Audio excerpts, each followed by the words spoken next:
The smell of stale coffee and fried onions clung to the air in the small Harlem diner, a scent Lila Monroe knew better than her own perfume. It was a smell that meant survival, a smell that paid for the tiny apartment she shared with her son, Leo. Lila was a single mother in a city that had no mercy for them, and this diner, with its cracked vinyl booths and flickering fluorescent lights, was her battlefield.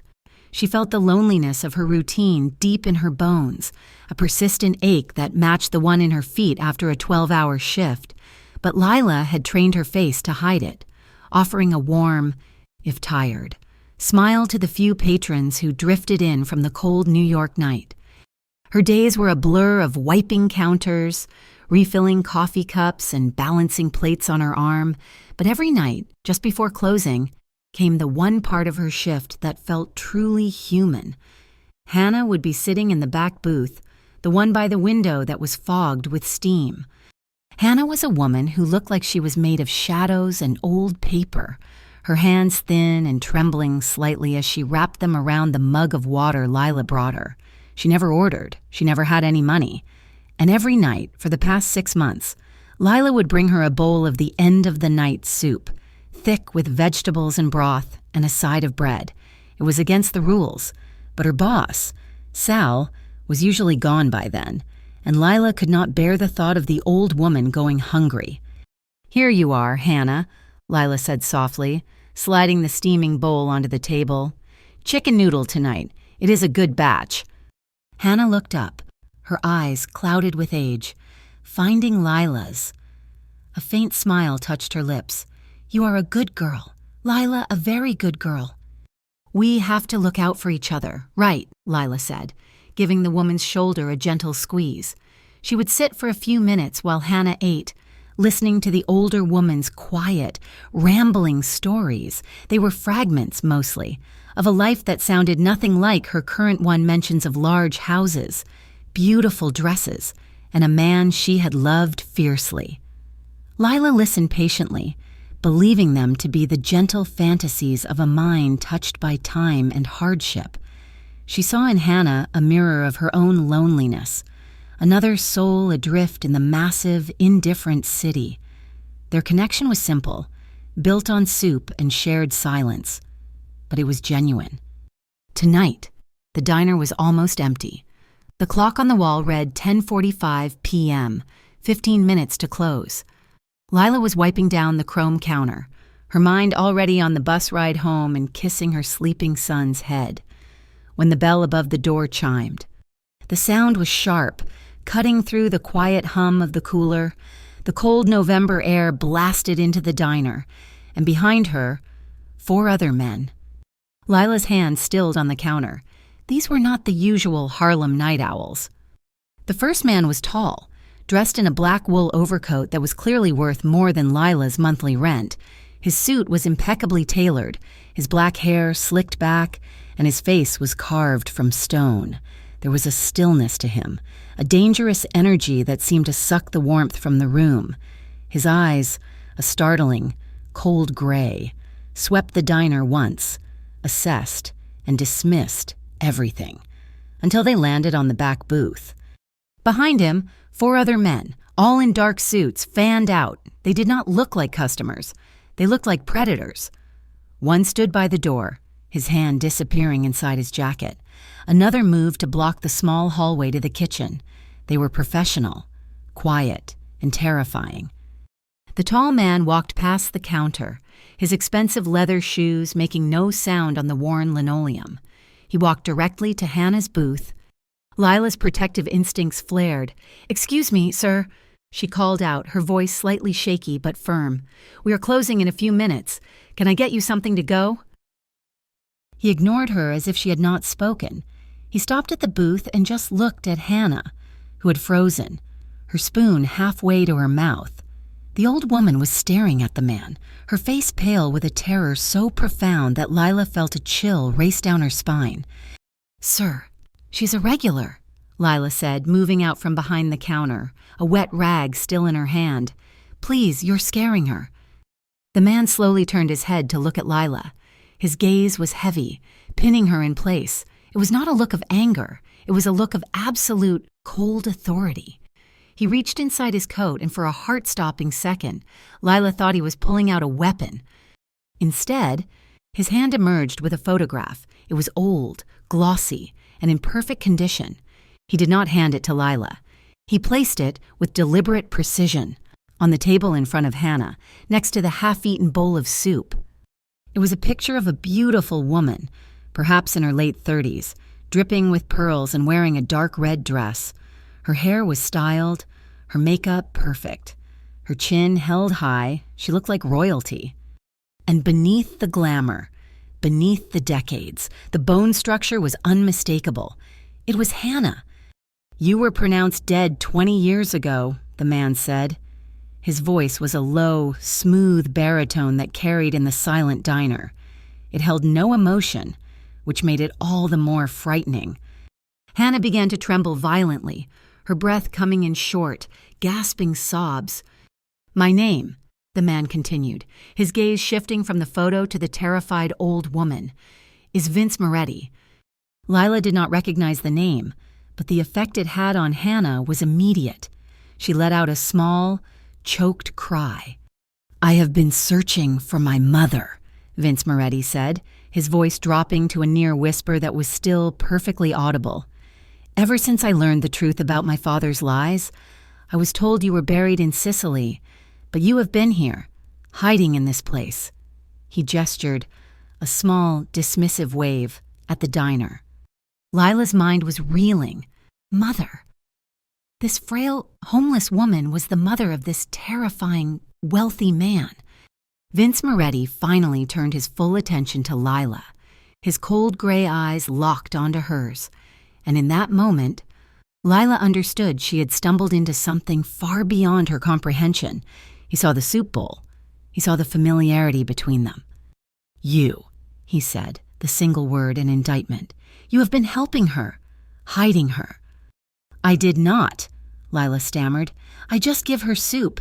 I did not know who she was. I still do not understand." Her heart was pounding against her ribs. Vince took a step closer to her. He was tall, and she had to crane her neck to look up at him. The air around him smelled faintly of expensive cologne and something metallic, like cold steel. "You do not need to understand," he said, his voice deceptively soft. "You just need to know that your kindness is now a complication. My mother is coming with me. Tonight." "You cannot just take her," Lila said, horrified.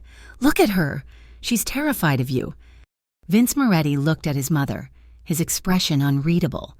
Then he looked back at Lila, and for the first time, a flicker of something moved in his eyes. It was not kindness. It was impatience. "She is a Moretti. She belongs with the family," he stated.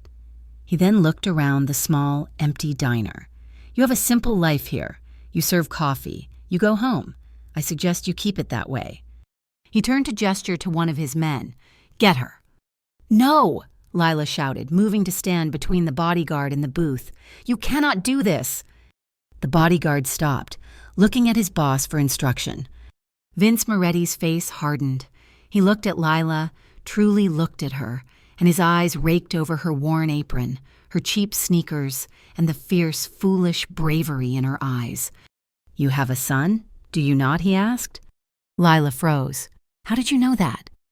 "It is my business to know things," Vince said simply. "He is a nice boy. Leo, it would be a tragedy if he had to grow up without his mother, just like I did." The threat hung in the air, sharp and deadly. He was not just threatening her. He was threatening her son. Lila felt the blood drain from her face. This was not a choice between protecting an old woman and staying out of trouble. This was a choice between her life and her son's. The world of the Mafia, a world she had only seen in movies, had just walked into her diner and pointed a gun at the only thing she loved. The threat hung in the diner, thick and suffocating. Lila's breath hitched, her mind screaming, "Leo!" He had said Leo's name. The wet rag fell from her limp hand, hitting the floor with a dull, wet slap. Her protective fury for Hannah evaporated, replaced by a cold, primal terror that was all for her son. At the table, Hannah, who had been a statue of fear, suddenly flinched. The sound of the rag hitting the floor seemed to break her paralysis. She looked at Lila's ashen face, at the raw fear in the young woman's eyes. A new strength, born of guilt, flickered in the old woman's gaze. "Leave her be, Vincenzo." Hannah's voice was a dry, cracked whisper, but it cut through the silence. Vince's head snapped toward his mother. His eyes narrowed. "Do not say my name in this place. You have no right." "I have every right," Hannah said, her voice gaining a sliver of the authority Lila had seen in the photograph. She was still trembling, but her spine stiffened. She turned her gaze, not to her son, but to Lila. Her eyes were filled with a desperate need to explain, to confess. "He is right," she said, her voice breaking. "I am his mother." Lila could only stare, speechless, caught between the menacing stillness of the son and the sudden, painful confession of the mother. "My name was Elena Moretti," Hannah began, and the story poured out of her, a torrent of memory held back for 2 decades. "I was not always like this. I was a wife, a queen. They called me." She spoke of a life Lila could not imagine, a sprawling villa overlooking the sea in Sicily, gardens filled with lemon trees, and a husband, Antonio, who ruled his world with an iron fist and loved her with a frightening passion. She was a powerful woman in that world, respected, feared, and protected. She had worn silk, not polyester. She had dripped with jewels, not shivered from the cold. She had given orders, not begged for soup. Lila listened, horrified and fascinated. She felt the echo of Hannah's pain, the profound loss of a life that had been violently ripped away. The fragmented stories she had dismissed as dementia were real, every single one. "We had a beautiful family." Hannah's voice cracked, and she finally looked at Vince. "He was a beautiful boy. My Vincenzo. He had his father's smile." Vince's expression remained unchanged. He was a statue of cold patience.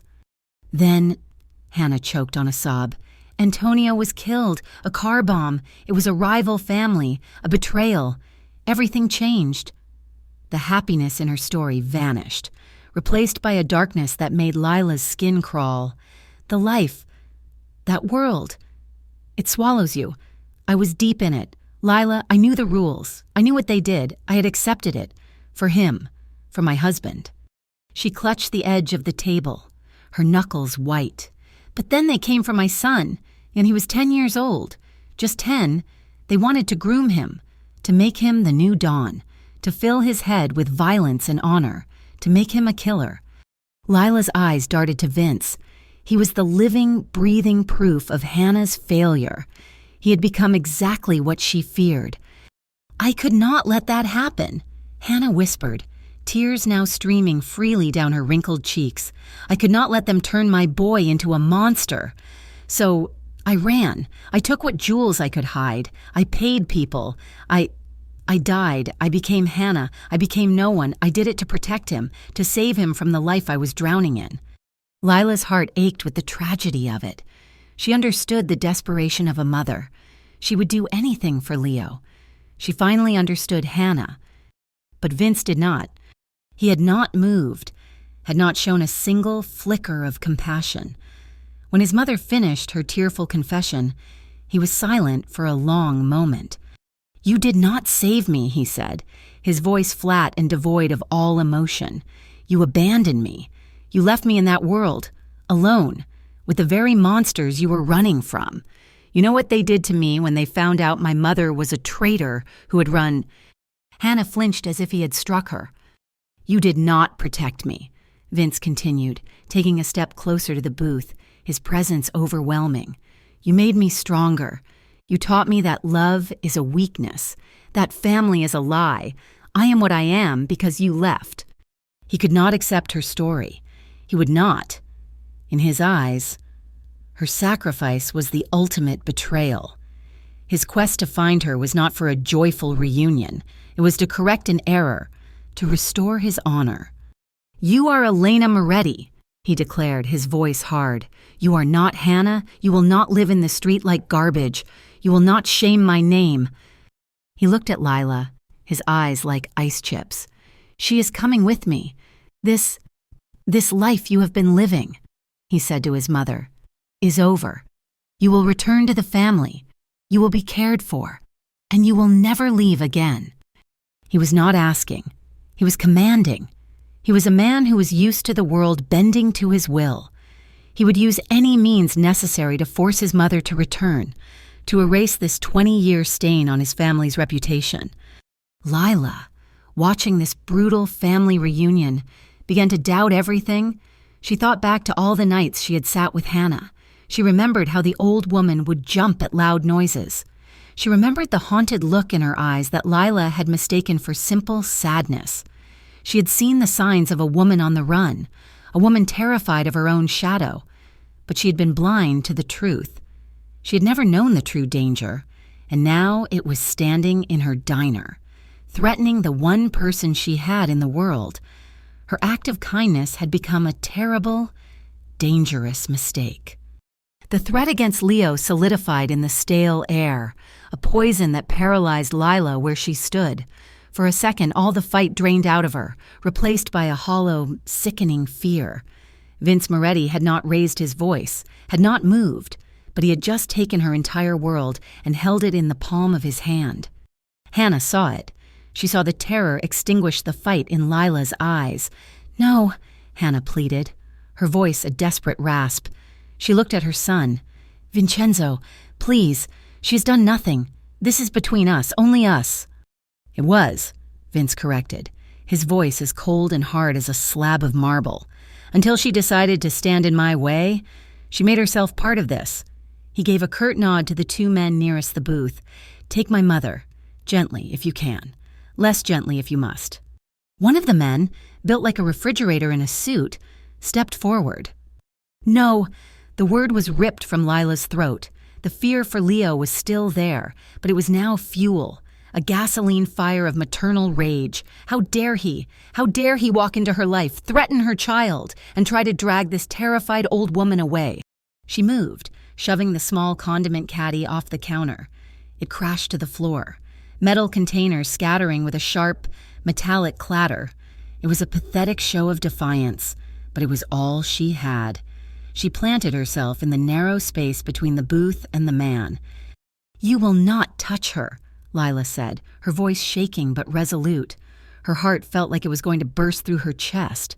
She was facing 4 men, any one of whom could snap her in half, but she held her ground. The bodyguard stopped, looking to his boss. He was not paid to think, only to obey, and the waitress was not on the approved list of people to move. Vince Moretti sighed, a sound of pure, unadulterated annoyance. He walked toward Lila, stopping just a foot away, forcing her to tilt her head back to meet his gaze. The proximity was overwhelming. He was a wall of muscle and expensive wool, and his gray eyes were utterly devoid of pity. "You are a single mother," he said, not as a question, but as a final, damning fact. "You work in a diner. Your son, Leo, is 5 years old. He goes to the public school on 125th Street. His babysitter is your neighbor, Maria. You are $200 overdrawn on your bank account. You are, in every measurable way, insignificant, and yet you are standing here." Each word was a precise, calculated cut. He was showing her, without question, that his threat was not idle. He knew everything. Lila's blood ran cold, but she did not back down. "If you know all that," she whispered, her throat tight, "then you know I have nothing to lose, except him. And you are not going to make me choose, because you are not taking her." A flicker of something surprise interest crossed Vince's face for a fraction of a second. Then it was gone. He had expected her to crumble. She had not. "You misunderstand the situation," he said, his voice lowering, becoming almost conversational. "You think you are protecting her, but what you are doing is painting a target on her, on yourself, and on your son." "What are you talking about?" "My mother faked her death 20 years ago. She ran from my father's world, but that world did not forget. I am not the only one who has been looking for her. I am just the first one who found her." He leaned in, and Lila fought the instinct to recoil. "Right now, you are the only one who knows she is Elena Moretti, but I am here. My men are here. We have drawn attention. How long before a rival family, the same people who killed my father, hears a rumor that a ghost is alive and well in Harlem? What do you think happens then? Do you think they will come in and offer to buy her soup?" The cold, hard logic of his words hit Lila like a physical blow. She'd been so focused on saving Hannah from him that she had never considered he might be the only one who could save her. Her diner, her kindness, had not been a sanctuary. It had been an exposed, brightly lit stage. Lila's realization was suffocating. If Hannah stayed, she was in danger. If she was seen with Lila, Leo was in danger. The only way to keep her son safe was to let this woman go, to let Vince win. "What? What will you do to her?" Lila asked, the fight draining from her voice, replaced by a note of desperate negotiation. "I will take her home." Vince said simply, "I will put her in a house with guards. I will give her the life she was supposed to have. She will be a prisoner. Yes, but she will be a safe prisoner. With me, she is a name. Out here. With you, she is just a loose end." Lila looked at Hannah. The old woman was watching her, her eyes filled with a heartbreaking, resigned sadness. Hannah knew he was right. She had known it the moment he walked in. In that moment of hesitation, Hannah acted. With a burst of agility that shocked Lila, Hannah grabbed the sharp steak knife from the table, the one left over from a previous customer. She held it up, her hand shaking violently, and pointed it not at Vince, but at her own throat. "No!" Vince roared, his cold facade finally breaking. It was the first real emotion Lila had seen from him. "I will not go back, Vincenzo," Hannah cried, the metal tip pressing against her wrinkled skin. I will die here." As Hannah— "Put it down," Vince commanded, taking a step forward. "Stay back." "Lila, help me!" Hannah suddenly cried, her terrified eyes locking on Lila. "Help me get out! The back door, please!" It was a mad, impossible plan, but Lila, seeing the knife, seeing the utter desperation, reacted on pure instinct. She grabbed a steaming pot of coffee from the machine behind the counter. "Now, Hannah!" she screamed. She threw the scalding coffee not at Vince, but at the two bodyguards closest to the kitchen door. The men roared in pain, momentarily blinded, stumbling back.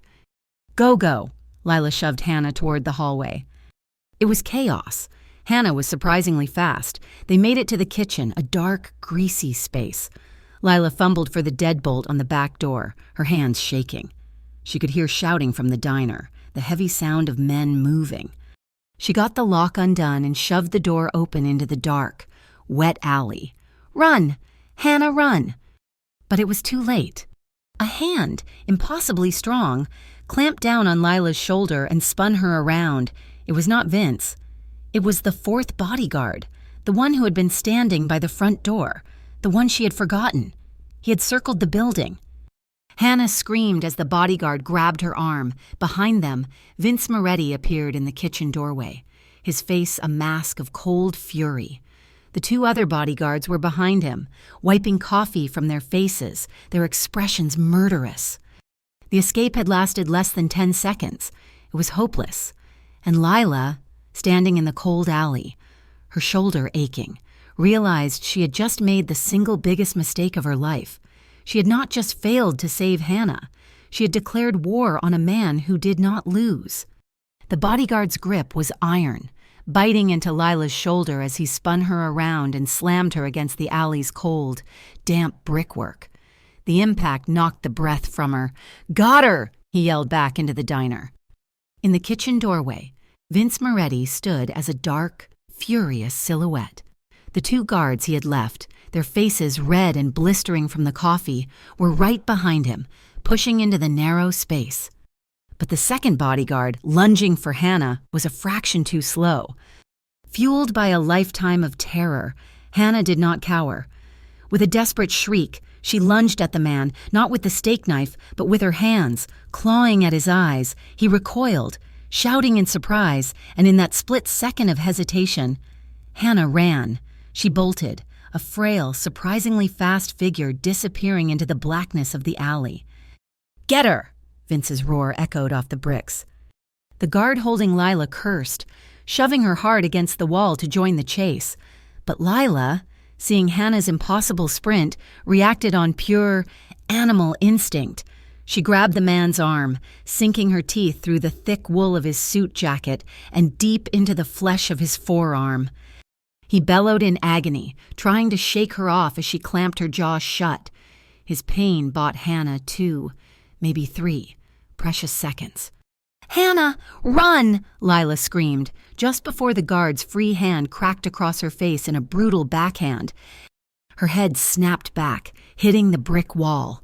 Stars exploded behind her eyes, and she crumpled to the greasy pavement, the taste of blood filling her mouth. The guard, free of her, sprinted past, his heavy footsteps joining the others. Lila pushed herself up on shaking elbows, her vision swimming. She heard the men shouting at the end of the alley, followed by the sharp, metallic slam of a car door. A moment later, an engine roared, tires squealed, and then silence. They had her. Lila was alone in the alley. Her entire body ached, and a cold, sickening dread washed over her. Far worse than the pain in her head. She had failed, she had fought, and she had lost, and she had made everything infinitely worse. Shakily, she pulled herself to her feet. She stumbled out of the alley onto the street. The diner was dark. Vince's men were gone. Hannah was gone. She was alone. Her first thought, a raw, primal scream in her mind, was Leo. She started to run, not a chase, but a frantic, desperate scramble home. She ran the 6 blocks to her apartment, her cheap sneakers slapping the pavement, her lungs burning, the metallic taste of blood and fear in her throat. She did not know what she would find. Would they be there? Had Vince, in his cold, calculated way, already sent someone? She burst through the lobby, ignoring the broken elevator, and sprinted up the 4 flights of stairs to her apartment. Her key scraped against the lock, her hands trembling so badly she could barely fit it in. The door swung open. The apartment was dark, quiet. "Leo," she whispered, her voice cracking. She ran to his small bedroom. He was there, asleep in his bed, a small lump under the thin blanket, his breathing soft and even.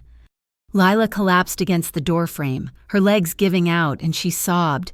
They were not tears of relief. They were tears of pure, unadulterated terror. He was safe now, but he was not safe. Not anymore. She had just declared war on a mafia boss. She had bit one of his men. She had helped his mother, a woman who was clearly family property, escape, even if for only a moment. Lila faced the truth, and it was a cold, hard, unscalable wall. Helping Hannah was not a simple act of kindness. It was a death sentence.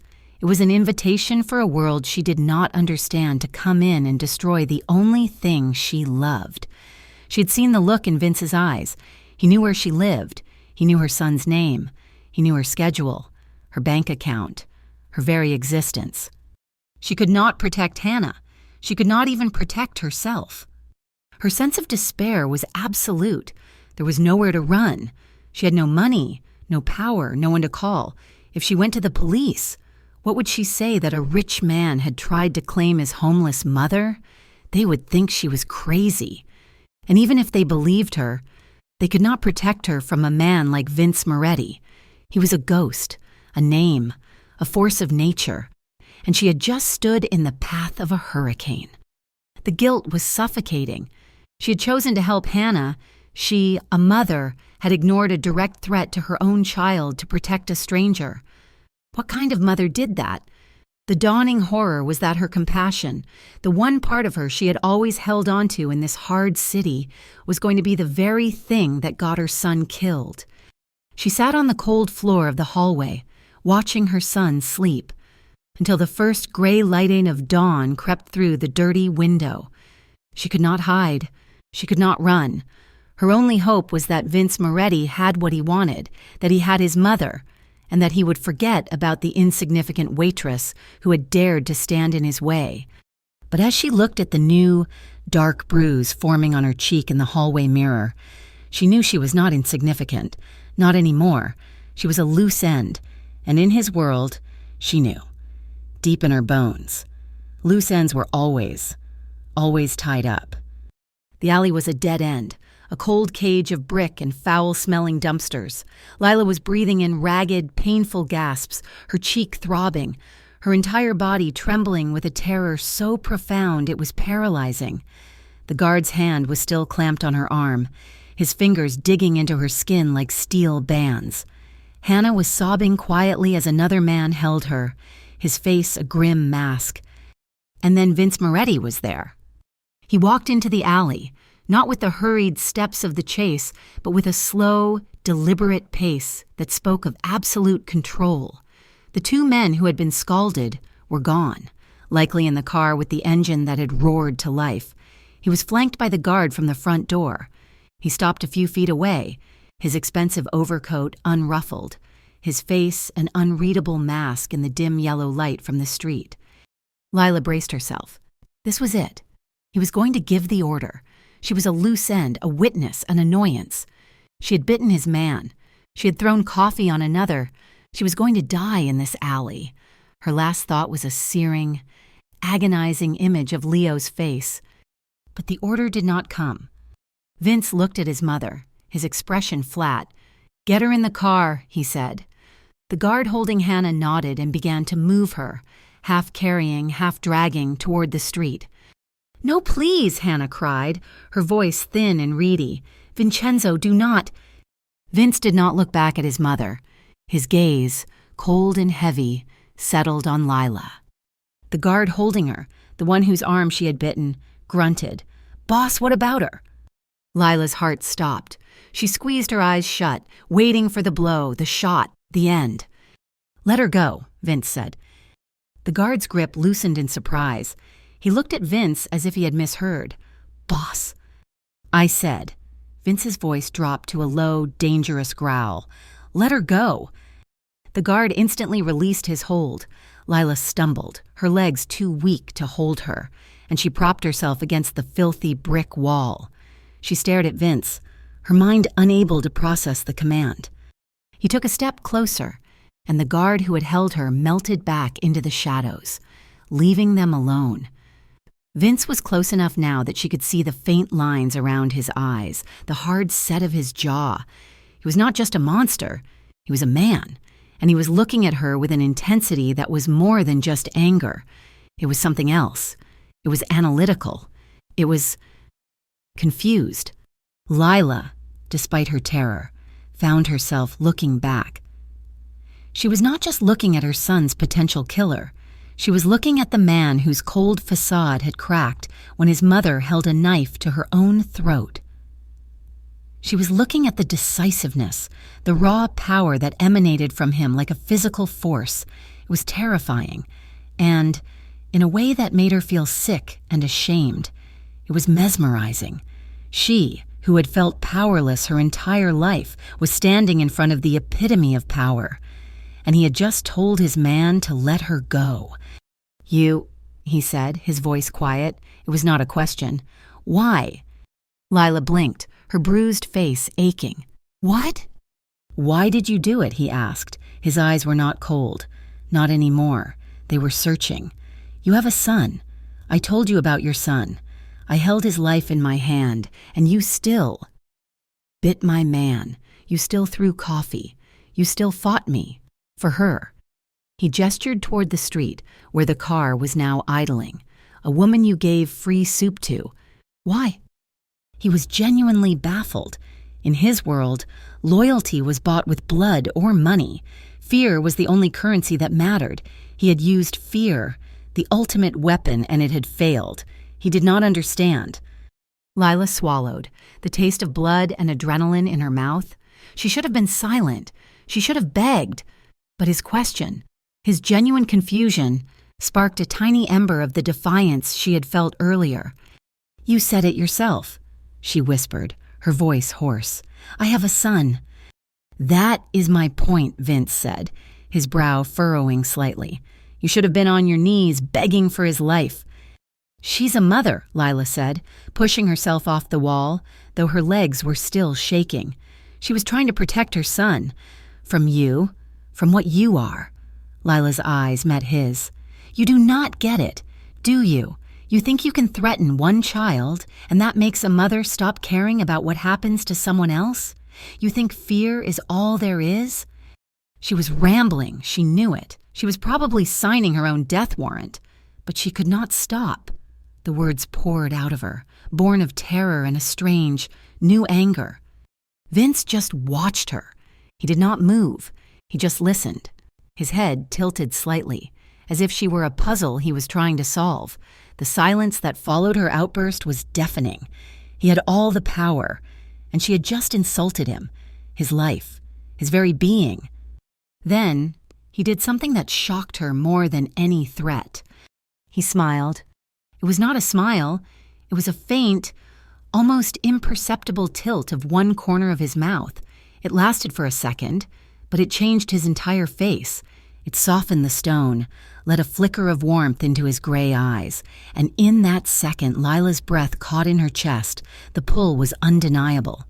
It was a sudden, violent jolt of attraction, so profound and so misplaced that it made her feel dizzy. "You're brave," he said, the smile vanishing as quickly as it came, "and you are stupid. It is a dangerous combination." He looked at her, and his gaze was different. It was no longer cold. It was hot. It was a look that stripped her bare, that saw the fear and the fight, and seemed to appreciate both.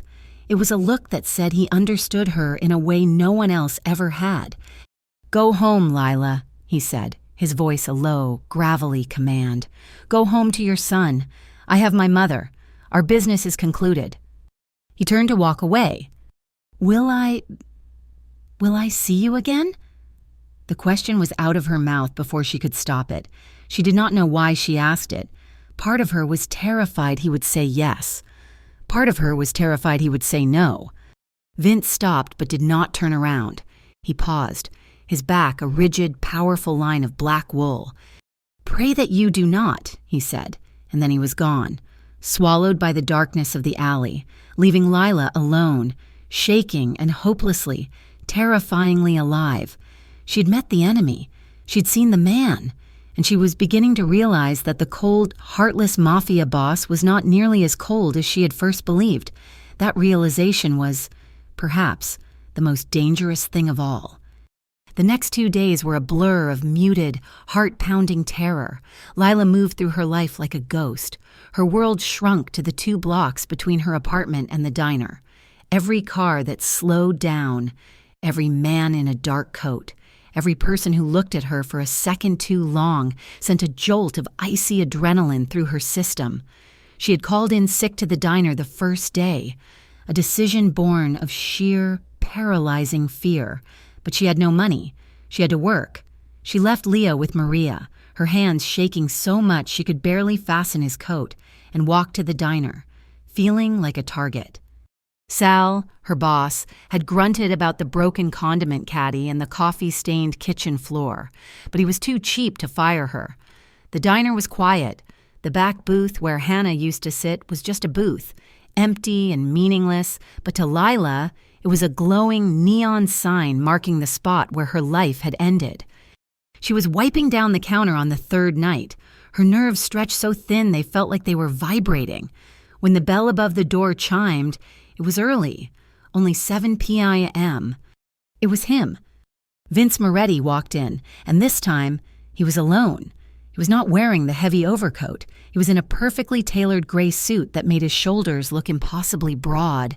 He looked less like a specter of death and more like a high-powered CEO. But the lethal energy was still there, coiled under the expensive fabric. Lila's hand froze on the counter. The other 2 patrons, truck drivers nursing coffee, did not even look up. Vince did not sit at the counter. He walked around it, invading her space, and stood near the coffee machines. "You are a difficult woman to protect," he said, his voice a low rumble. Protect, Lila's voice was a choked whisper. You are the one I need protection from. Not anymore, he said. He looked tired. The iron control was still there, but she could see the faint, dark shadows under his eyes. You and your son, you are both in danger. And this time, it is not from me. Lila felt a flash of anger, so hot it momentarily burned away her fear. What did you do? You said our business was concluded. I thought it was... He leaned a hand against the stainless steel counter, and she had the insane urge to pull away, as if he might burn her. My rivals, he said. The Galliano family. They are the ones who killed my father. They have been watching me for months. They knew I was looking for a ghost. They just did not know who. Now they do. He looked directly at her, his gray eyes searching. They were watching the diner. Lila, they saw you with her. They saw you, night after night, talking to my mother. The room tilted. They think I am working with you. Worse, they think you were working with her. They think she was not just hiding. They think she was planning. They think she was feeding you information, secrets about my organization. They think you are her partner. That is insane, Lila hissed, slamming the wet rag down. She was a homeless old woman, and I gave her soup. It does not matter what is true, Vince said, his voice hard. It only matters what they believe, and they believe you are a threat. They will come for you. They will try to get to my mother through you. And when they find out you know nothing... He did not have to finish the sentence. Lila leaned against the counter, her legs weak. But you have her. You have Hannah. Just tell them. Tell them you have her, and I am nobody. This was it, the moment where he would tell her she was safe. Vince's expression tightened. He looked away from her, toward the empty back booth. I do not have her. What? The night I took her, he said, his voice flat with a self-directed anger that was almost frightening. I put her in a secure town car. I took her to my estate. I put 2 guards on her door. And within 3 hours, she was gone. She picked the lock on her door, climbed out a bathroom window, and scaled a 12-foot wall. She's been running for 20 years. She's better at it than my men are at stopping her. The secret landed on Lila like a ton of bricks. Hannah was gone. Vince had lost her. And now, the Gallianos, a rival mafia, were looking for a ghost, and the only person they had seen her with was Lila. Oh my God, Lila whispered, her hand flying to her mouth. Leo... They know about him too, Vince said, and the quiet confirmation was the most terrifying thing he had ever said. So what now? Lila demanded, her voice rising in panic. What do I do? You have to help me. You did this. You brought this to my door. I am trying, he said, his voice laced with an irritation that felt shockingly human. That is why I am here. He paused, and his expression changed. The hard-as-nails mafia boss was gone, and for a second, he just looked like a man haunted by his own past. When I was 10, he said, his voice so quiet she had to lean in to hear him. My father was killed, a car bomb. I was supposed to be in the car, but I had dropped a toy. A small, stupid wooden soldier. I ran back inside to get it. That is the only reason I am alive. Lila's anger faltered. She saw, for a fleeting moment, the boy he had been. My mother... She fell apart, and then she vanished. She just left me. I was taken by my uncle, and I was taught. They hammered the grief and the fear out of me and replaced it with this. He gestured to himself, to the suit, to the power that surrounded him. I became the heir to an empire I never wanted. I became the monster she was running from because she ran. I am what I am because I had no choice. His confession hung in the air, a raw, exposed nerve. He was not just a killer, he was a survivor, just like her. Now, he said, his gaze becoming intense, you have a choice. It is not a good one. You can stay here, in your life, and wait for the Gallianos to come, and they will come. Or, you and your son can come with me. Now. Tonight. Lila was stunned. Come with you, where to your world, to be a prisoner, like you were going to make your mother. To be protected, he countered, his voice rising for the first time. I have a place. It is safe. They will not find you. I will keep you and your son safe until I find my mother and end this. Lila stared at him, her heart warring with her head. This was madness. This was the man who had threatened her, the man who lived a life of violence and crime, and he was offering her sanctuary. But it was not just an offer. It was a command, because she knew, as she looked into his determined, haunted eyes, that she had no other option. To stay was to die. To stay was to let them find Leo. Her entire life, the diner, her apartment, her independence, it was all gone.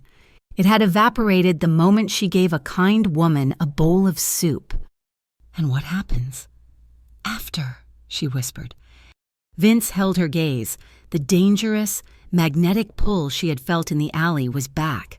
Stronger this time, mixed with this new, terrifying understanding of the man he was. After, he said, we see. She was struggling with the undeniable truth. She was trapped by the Mafia. But the man she was falling for, he was the Mafia too. And he was her only way out. Get your son, Vince Moretti commanded, not as a threat, but as a promise. We are leaving. The command was absolute. Get your son. We are leaving. Lila's world, which had been teetering on a knife's edge for days, finally shattered. This was not an offer. It was a sentence. She was trading one cage for another, but this new cage was the only one that might keep her son alive. My neighbor is watching him, she stammered, her mind racing. Your men, the Gallianos, they are not at my apartment. Not yet, Vince said, his voice hard, but they will be. We have no time. Is there a back entrance? A fire escape into the alley. Good. He grabbed her arm, his touch firm but not rough, pulling her toward the diner's back door. My car is parked 1 block west of your building. We walk. Do not run. Do not look panicked. You are a waitress walking home. I am just a man. Do you understand? Lila nodded, her throat too dry to speak. The walk was the longest 6 blocks of her life. Every shadow held a phantom. Every passing headlight a potential killer. Vince walked beside her, a half step ahead, a broad, dark shield. He was hyper-aware, his head constantly scanning, but his pace was infuriatingly calm. He was a predator moving through his own jungle, and she was the prey he was claiming. When they reached her building, he stopped her at the alley's entrance. Go. Get him. Do not say goodbye to your neighbor. Tell her it is a family emergency. Tell her whatever you must. Be less than 5 minutes. I will be at the end of this alley. He melted into the darkness, and Lila was alone. She ran up the fire escape, Antasia, her heart hammering. The metal rungs were cold and slick. She burst into her apartment, her neighbor Maria looking up from the television, startled. Lila, what is wrong? You look like you have seen a ghost.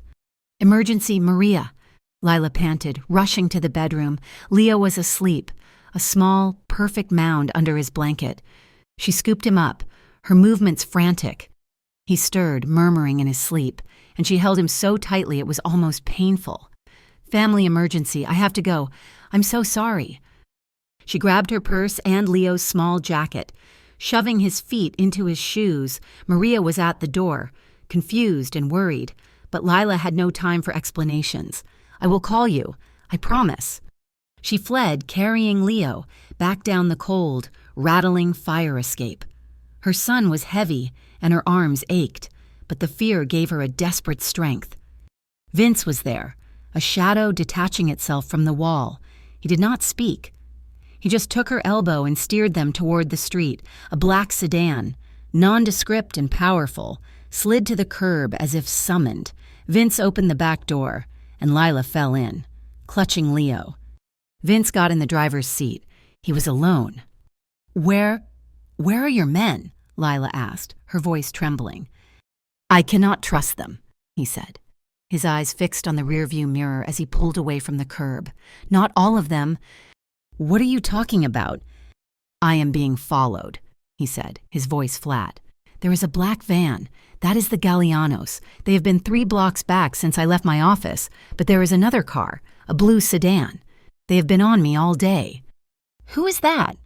"That," Vince said, his jaw tightening, "is my own crew, my own capo. Someone in my organization is leaking my every move to the Gallianos. I am being watched by the enemy, and I am being watched by my own family." Lila's blood ran cold. They were not escaping to safety. They were in a trap, and the walls were closing in from every side. "So we are just driving?" Lila asked, her panic rising. "We are going to a safe house, a place no one knows about." Vince's eyes flicked to the mirror again. "But we have to lose them first." He made a sudden, sharp right turn, cutting across 2 lanes of traffic. Horns blared behind them. The black van followed, plowing through the intersection. The blue sedan was caught by the light. "One down," Vince muttered. He sped up, diving into the labyrinth of industrial Harlem. He took a left, then another. He was driving with a focused, lethal precision, but the van was still there. He turned into a narrow alley, then another, and then he slammed on the brakes. A dead end, a high brick wall was in front of them, in the rearview mirror. Lila watched in horror as the black van skidded to a stop, blocking the alley's only entrance. "Stay in the car," Vince commanded. "Lock the doors. Do not move, and do not make a sound, no matter what you hear. Do you understand me?" "Vince, no," she pleaded, seeing 4 men pile out of the van. "Lock the doors, Lila," he roared. He was out of the car before she could say another word. The central locks clicked shut. Vince walked toward the 4 men. He did not run. He did not pull a weapon. He just walked, his suit jacket unbuttoned. Lila watched, her hand over her mouth, holding back a scream. Leo was awake now, his eyes wide and scared. "Mommy, who are those men?" "Shh, baby, it is okay. We are playing a game." The lead Galliano, a man with a thick neck, sneered, "Nowhere to run. Moretti, just give us the girl. We just want to know what the old woman told her." "The girl is under my protection," Vince said, his voice carrying in the narrow alley. "This is Moretti business. You made a mistake. You're alone, Vince, and your own family is selling you out. You have no protection." "I am all the protection I need," Vince said. The fight was fast, brutal, and terrifying. Lila had only seen this kind of violence in movies, but this was real. It was not flashy. It was economical and deadly. Vince moved with a speed that defied his size. He disarmed one man, and the sound of a bone snapping was sharp and sickening. He used one man as a shield against another. It was over in less than a minute. 2 men were on the ground, groaning. The other 2 were scrambling back to the van, one dragging the other. Vince did not pursue them. He watched them drive off, his chest heaving slightly, his knuckles bleeding. He got back into the car, his face a mask of controlled fury. He said nothing, just put the car in reverse and got them out of the alley. They drove for another 20 minutes, to a part of the city Lila did not recognize. All warehouses and abandoned factories. He pulled into a nondescript garage, and the door sealed behind them. He led them inside a fortified bunker. It was clean, sterile, and had no windows. Leo immediately fell asleep on a small cot. Lila was shaking, the adrenaline fading, leaving her cold and empty. She watched Vince at the sink, washing the blood from his hands. "That is your life," she whispered, her voice full of horror. "That is what you do." "It is the life that is keeping you alive," and he replied, his back to her. "For how long?" she cried, the tears finally coming. "For how long, Vince? What happens when you are not fast enough? What happens when they find this place? My son. He just saw that. You are dragging him into your world of death." "I am protecting him." Vince spun around, his eyes blazing. "This is not protection, this is a cage," she screamed, all her fear and rage pouring out. "I cannot stay here. I cannot let my son grow up in this. I will not let him become one of your soldiers, like you." The words hit him harder than any physical blow. "Like you." He stared at her, the anger draining from his face, replaced by something she had never seen before, a deep, profound exhaustion. He looked at his own bloody knuckles, then at the steel door. He heard his mother's voice in his head. I could not let them turn my boy into a monster. He was doing it. He was doing to Leo the exact same thing his family had done to him. He was trapping a child. No, he said, his voice thick. He turned away from her, bracing his hands on the concrete wall, his head bowed. No, Lila said, confused by his sudden change. No, he repeated, turning back to her. His eyes were clear, and the decision in them was absolute. He will not become like me. You are right. This is not a life. It is just an existence. He looked at the steel door, no longer seeing it as a shield, but as the bars of his own prison. I have spent my whole life building this, he said, his voice quiet. This empire of fear. I did it to honor my father. I did it because I thought I had no choice. He took a step toward her. I cannot do it anymore. Lila stared, speechless. The mafia boss, the most terrifying man she had ever known, was unraveling in front of her. I am going to get you out, he said, his voice raw with a new, terrifying conviction. Both of you, not just from the Gallianos, from me, from all of it. How? She whispered. You said it yourself. We are trapped. Your own family is betraying you.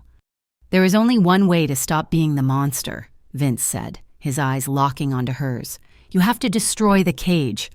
His decision hung in the sterile air of the bunker, a statement so profound, so earth-shattering, that Lila could only stare at him. Destroy the cage, she whispered. Vince looked at her, his eyes stripped bare of the cold authority he had worn like armor. He looked like the 10-year-old boy who had run back for a wooden soldier, a man forced to become a king, who had just realized his crown was a trap. Before he could answer, a heavy, metallic thud echoed from the steel door of the garage, followed by another. It was not a knock. It was a summons. Vince was in motion instantly, the transformation back into the lethal predator so fast it gave Lila whiplash. He shoved her and the half-asleep Leo toward the small bedroom. Stay inside. Do not make a sound. Who is it? She breathed, her heart seizing. The Gallianos. No, Vince said, his voice a low, cold growl. He checked the magazine of the gun he had pulled from a lockbox under the sink. They would have used explosives. This is someone who thinks they have a key. He moved to the door, listening. Lila, clutching Leo against her chest, hid just inside the bedroom, her body trembling. A voice called from the other side, muffled but clear. Vincenzo, open this door. We know you are in there. Stop this foolishness. Lila saw Vince's entire body go rigid. He recognized the voice. He turned, and his face was a mask of pale, cold fury. He looked at Lila, and his eyes were full of a terrible, dawning realization. He opened the door. Standing in the garage, flanked by 4 of Vince's own men who had been loyal to the Moretti family for years, was his capo, Marco, and he was an older man, in his late 50s, with graying hair and a face that usually looked kind. He had been Vince's father's right-hand man. He was the one who had taken Vince in after his mother died. Marco, Vince said, his voice lethally calm. He did not lower his weapon. You are tracking me. Of course I'm tracking you, Marco said, madly stepping into the bunker. His men fanned out, their intentions clear. This was not a rescue. You have gone mad. Vince, disappearing, ignoring counsel, starting a war with the Gallianos over a waitress. She's under my protection, Vince said. She is a loose end, Marco snapped, his kind uncle facade vanishing. And you were supposed to be better than this, but you are just like your father. You leave my father's name out of this, Vince growled. I wish I could, Marco shouted, his face reddening. But you had to go digging, did not you? You had to go looking for the ghost. You could not just let your mother stay dead. A terrible silence descended, heavy and cold. What are you talking about? Vince asked. You think she ran to protect you? Marco laughed, a short, barking sound.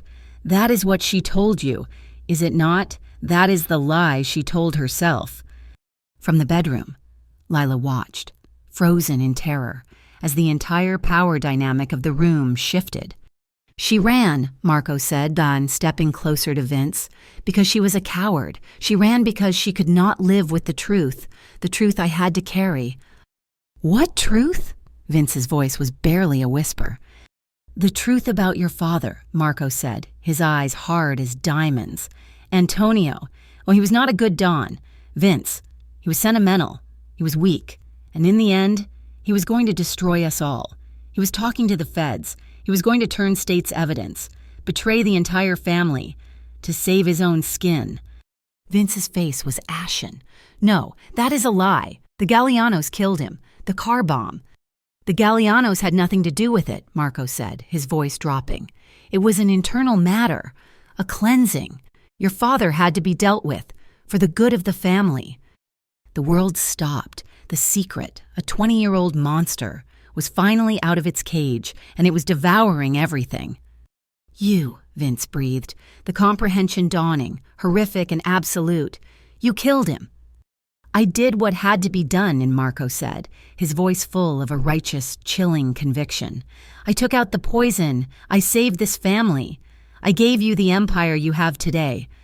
Vince's whole life, his entire identity, had been built on a lie. His vengeance against the Gallianos, the driving force of his entire adult life, was a fraud. The man he had loved as a father figure, the man who had mentored him, was the man who had orphaned him. And my mother, Vince choked out the words. She knew. She knew, Marco said with disgust. She knew he was a rat. She just could not approve the new management. She ran. She abandoned you. Abandoned the family, rather than stand by the man who saved it. I have been cleaning up her messes ever since, and now you bring her back. You bring this. He gestured angrily at Lila, hiding in the doorway. Lila felt the weight of her decision, her act of kindness, giving soup to a cold, old woman, had been the butterfly wing that started this hurricane. She had unearthed a secret that had been buried in blood. It is over, Vince, Marco said, his voice softening, attempting to regain the old, familiar dynamic. You had your moment of weakness. It is fine. We all get one. But now it stops. Give me the girl and the kid. They are the last link to your mother. We will make them disappear. We will say the Gallianos got them. It will reignite your focus. We will wipe out the Gallianos, take their territory, and everything goes back to the way it was. Family first, just like I taught you. The choice was laid bare. It was stark and brutal. On one side was Marco, his family, his entire past, his empire, the life that had been built for him on a foundation of lies and murder. All he had to do was sacrifice the woman and child. On the other side was Lila and Leo, his future, the truth. Vince stood in the center of his shattered world. He looked at Marco, the man who had made him a king, who was now holding a gun to his head. Then his gaze shifted, moving past Marco to the bedroom doorway. He looked at Lila, her face pale with terror, her arms wrapped around her sleeping son. She was everything his world was supposed to destroy, innocent, brave, and stupidly, beautifully compassionate. He had just told her he would destroy the cage. He did not realize the cage was standing right in front of him. Vince slowly, deliberately lowered his gun. He let it hang at his side. You are right, Marco, Vince said, his voice heavy. Family first. Marco smiled, a thin, relieved expression. Good boy, Vince. Now, the girl. But you, Vince interrupted, his voice dropping to an icy whisper, are not my family. He moved. It was not a choice. It was a detonation. Vince raised his gun and fired, not at Marco, but at the light switch high on the wall. The bunker was plunged into absolute, suffocating darkness. The room exploded in gunfire. The sound was deafening in the concrete box. Lila screamed and threw herself over Leo, shielding him with her body as the world was reduced to muzzle flashes and the smell of cordite. She heard men shouting, furniture crashing. This was not a fight, it was a massacre. And in the center of it, she knew Vince was fighting, not for his father's memory, not for his empire, but for them. He was choosing love, and the price, she realized with a sickening certainty, was going to be paid by everyone in this room. The darkness was absolute, a thick, suffocating blanket instantly filled with the concussive, deafening roar of gunfire. Lila screamed, a sound swallowed by the chaos, and threw her body over Leo, pressing him into the flimsy mattress, shielding his head with her hands. He was crying, a terrified, muffled wail against her shirt. The concrete bunker became a tomb of echoing thunder. Muzzle flashes, sharp and white, provided strobe-like glimpses of a horrific ballet. She saw Vince, not as a man, but as a silhouette, a center of pure, focused violence. He was not just fighting, he was hunting. He knew this space. They did not. She heard men shout, curse, and fall. The sound of bodies hitting the concrete was sickeningly heavy. She squeezed her eyes shut, praying for it to end, praying for Leo, praying for... She did not even know what she was praying for. Then, as suddenly as it began, it stopped. The silence that rushed in was more terrifying than the noise. It was thick with the smell of cordite and copper. Lila could hear a high-pitched ringing in her ears. Leo was still sobbing, his small body trembling against hers. "Vince," she whispered, her voice a raw, cracked thing. No answer. "Vince," she cried, louder this time, her terror shifting. "In here," a voice grunted from the main room. It was low, strained, and filled with pain, but it was his. Lila moved, her limbs shaking so badly she could barely stand. She left Leo in the bedroom. "Hide, baby. Hide for one more minute. Do not come out." She crept into the main room. The darkness was no longer total. A single, small emergency light above the door had flickered on, casting a weak, greenish glow over the scene. It was a charnel house. Marco's men were down, all 4 of them. Marco himself was slumped against the far wall, his eyes open and sightless. His betrayal and his ambition ended on a concrete floor. And in the center of the room stood Vince. He was leaning heavily against the small kitchen counter, his gun on the floor by his feet. His gray suit was torn and dark with blood. His left arm was clamped tightly to his side, and a crimson stain was spreading, dark and massive, across his white shirt. He looked up as she entered, and his eyes were not the eyes of a mafia boss. They were just the eyes of a man who had reached the end. "You are hurt," she breathed, rushing to him. The fear was gone, replaced by a sudden, overwhelming need to keep this man, this impossible, violent, broken man, on his feet. "It is nothing," he grunted, but a wave of dizziness made him sway. She grabbed him, her small frame straining to support his weight. "That is not nothing, Vince." He looked at her, his face pale and slicked with sweat. His hand, the one not holding his side, came up. His fingers were bloody. He gently, almost reverently, touched the bruise on her cheek, the one his own man had given her. "I did this," he whispered, not just referring to the fight, he meant all of it, the diner, the fear, the running. "I brought this on you, on your son." "We are alive," she said, her voice fierce, tears streaming down her face. "You kept us alive." He looked around the room, at the bodies of the men who had been his family. "This is not living, Lila. This was an execution. I just dismantled my own empire." He let out a harsh, pained laugh. "My father's legacy, I destroyed it in 30 seconds. It was a legacy built on a lie," she said, her hands moving to the wound in his side, pressing down, trying to staunch the bleeding. Marco lied to you, your whole life." "I know," he said, his voice raw. He looked down at her hands, covered in his blood, and his gaze softened. In the midst of death, of his entire world collapsing, this small, brave woman was holding him together. He knew, in that moment, that he would have torn down the world for her. And he just had. "We need to go," she said, her practicality a sudden, sharp anchor. "The Gallianos and everyone, they will be looking." "They will not be looking for Vince Moretti, Don of the family," he said, his voice gaining a hard, new edge. "Because as of tonight, he no longer exists." He pushed himself off the counter, wincing, and moved to a small, hidden safe in the wall. He entered a code, his bloody fingers slipping. "Vince, what are you doing?" "The cage," he said, pulling out a small, encrypted hard drive and a satellite phone. "I told you I would destroy it."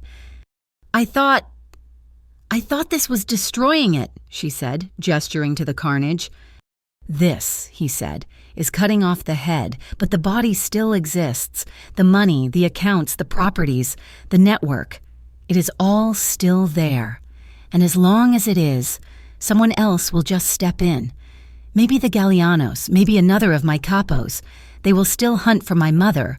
They will still hunt for you." He looked at the hard drive in his hand. "This is everything. Every account number, every contact, every ledger, every single secret. From my father's time to mine, Marco's betrayal, the Gallianos' network, everything. It is the real Moretti legacy." "What are you going to do?" Lila asked, her heart pounding. "I am going to do what my father was supposedly going to do," Vince said, a dark irony in his voice. "I'm going to give it all away." He picked up the phone. He was making the most unprecedented decision a man in his position could make. He was not just abdicating. He was committing organizational suicide. He was sacrificing $1 billion empire, a lifetime of power, and the only identity he had ever known. He was going to set fire to the entire mafia structure of New York, just to create a future for himself in this Waitress. He knew that by doing this, he was signing his own death warrant. He would be a traitor to everyone, the Gallianos, his own family. Every crew in the city would want his head, but it was the only way to make sure no one would have the power to hunt for Lila ever again. "This is the final sacrifice. Lila," he said, his thumb hovering over the call button. "Once I do this, there is no going back. We will be hunted by everyone. We will have nothing, no money, no power, just each other." "We will have Leo," she corrected, her voice soft but strong, "and we will be free." He held her gaze, and in that moment, their relationship was sealed. It was not a romance born of gentle looks and shared dinners. It was a bond forged in blood, terror and a shared, desperate need to survive. They were two broken halves of a whole, and they needed each other to exist. He made the call. "I have a package for you." "Yes, it is from Vince Moretti. It is a gift. Everything. You have 1 hour before it goes public. I suggest you move fast." He ended the call and threw the phone against the wall, where it shattered. "It is done," he said. He slumped, his energy finally giving out, the adrenaline and the blood loss catching up to him. Lila caught him. "Now," she said, her voice the one in command, "we get you patched up, and then we start our new life." Vince, the fallen king, leaned on her, and for the first time in his life, he let someone else be strong. The bunker was a tomb, and they were the only survivors. Lila, her hands shaking, ripped open the bunker's Spartan first aid kit. She worked with a desperate, focused energy, cleaning Vince's wound. It was a deep, ragged gash in his side, bleeding profusely. He hissed in pain as she pressed a sterile gauze pad to the wound, but he did not pull away. His eyes never left her face, watching her with a raw intensity that was no longer about power, but about a terrifying, fragile trust. "You're gonna have to drive," he grunted, his face pale. "I know," she said, her voice trembling but firm. She wrapped bandages around his torso, pulling them tight. "Can you walk?" "I will," he said. He grabbed the hard drive, shoved it deep into the pocket of his bloody suit jacket, and then leaned on her. She took Leo, who was awake and in a state of quiet shock, and put him in Vince's good arm. "He walks between us," Vince commanded, his voice weak. They left the bunker, a fortress that had become a grave, and got into the sedan. Lila's hands shook so badly she could barely get the key into the ignition. She drove, not knowing where she was going, only knowing she had to get away from the city. She drove for hours, heading west, away from New York, away from the empire that was, at that very moment, tearing itself apart. The news reports started about 3 hours later, filtering in on the car radio. The anchors were confused, reporting on a massive, coordinated series of raids, on prominent city figures being arrested, on banks freezing accounts, and on rumors of a massive information leak that had brought the entire criminal underworld to its knees. The Moretti family was gone. The Galliano family was crippled. The city's power structure had been decapitated. Not by the police, but by a ghost. Lila looked at the man slumped in the passenger seat, his head resting against the window, his eyes closed. He was not a king. He was not a monster. He was just a man, and he had set fire to his own world for her. They drove for 2 days, stopping only for gas and to let Lila clean and redress his wound. He had a fever, but he never complained. He just watched her, and he watched Leo. 1 year later, the city of New York felt like a different planet. They lived in a small, sun-drenched bungalow in a town so quiet you could hear the wind in the cornfields. Lila, now Laura, worked part-time at the town library. Vince, who now went by Vic, had used the last of the clean cash he had in the bunker, a few $1,000s, to secure the rental and a used truck. He worked for a local construction crew, a job that left his hands calloused and his body tired in a way that had nothing to do with violence. He had lost his empire. He had lost his name. But he was, for the first time in his life, free. The shadows of their past were long. Lila still woke up sometimes, her heart pounding, from nightmares of the alley. Vince Vic had them, too. She would find him on the small front porch at 3 a.m, staring at the peaceful, empty street, his hands clenched into fists. But now, instead of turning away, she would come out and sit with him. She would slide her hand into his, and his fingers would unclasp, lacing with hers. They did not need to talk about it. They were each other's anchor. Their relationship was not a whirlwind romance. It was a slow, quiet rebuilding. It was in the way he drank the coffee she made him every morning, exactly how he liked it. It was in the way she would find her car gassed up, or a loose shingle on the roof mysteriously repaired. It was in the way he looked at her, his gray eyes, which had once been so cold, now filled with a steady, quiet warmth that was reserved only for her. One warm evening, she was in the kitchen packing Leo's lunch for the next day. Leo, now 6, was a bright, happy boy who had no memory of a diner in Harlem. To him, Vic was just Vic, the man who taught him how to throw a baseball and who read him a story every single night, his voice a low, comforting rumble. She watched through the window as Vic crouched in the small patch of dirt they called a garden. He was showing Leo how to plant something. Vic's broad shoulders, which had once been covered in $1,000 suits, were now clad in a simple t-shirt.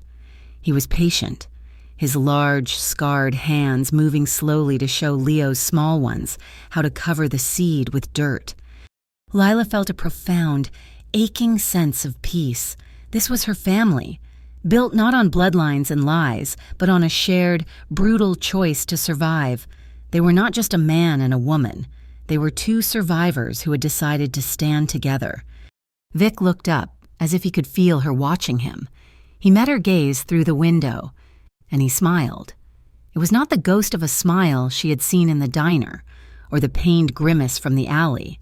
It was a real, unguarded smile, and it was devastatingly beautiful. It was a smile that promised her he was home. Her gaze drifted from him to the old, neglected trellis that ran along the side of the house. When they had moved in, it was just a tangle of thorns. But now, after months of Vic carefully tending to it, a single, perfect red rose had opened, its petals catching the last golden light of the setting sun.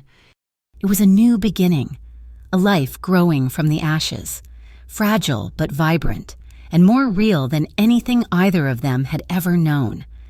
Thank you so much for listening to our story. We would love to connect with you, so please comment below and let us know where you are listening from and share your thoughts. Be sure to subscribe to the Mafia Boss Story channel, like this video, and support us by pressing the hype button so this story can be heard by more people.